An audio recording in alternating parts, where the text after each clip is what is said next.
Kami di sini menjemputan Sekarang karena kami banyak. Sekarang Kami kita sudah sepakat ya. Oke. Dari pihak perusahaan PT BBSI tidak boleh beraktivitas dulu sampai ada musyawarah kelanjutan dari pimpinan perusahaan dengan Komisi 2. Oke? Kami itu Ini bisa sudah jawab, sepakat. Pak. Oke, tadi sudah saya sampaikan. Saya bukan pemutus di sini, Pak. Bukan Betul. pemutus, tapi Cuma di saat ini kan aspirasi saya minta ya, Bapak Pak. keluar. Iya, saat ini. Oke, saat ini aspirasi Bapak kami tampung. Nanti kami nunggu jemputan, kami akan keluar. Oke. Tapi satu hal yang pasti, Pak. Minta bantu kami, kayu kami yang Tidak ada di sini. akan ada yang hilang kayu Bapak-bapak. Oke? Iya.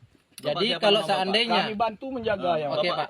Mohon maaf nama sebentar. Bapak siapa? Saya Kabid Oka Kabupaten Pemuda Pancasila Ya. Kabupaten Inhu. Iya, Bapak Oke. siapa? Nama saya Zuliman. Berarti nanti kalau terjadi sesuatu dengan kayu kami, Bapak yang kami tuntut ya. Kalau seandainya Bapak masih menabrak lahan masyarakat, apa jaminan kontribusi Bapak? Bapak kami pecah kepala Bapak ini. Mau? Jangan lupa kerjamu. Jamin. Kau nonton siapa? Apa ini?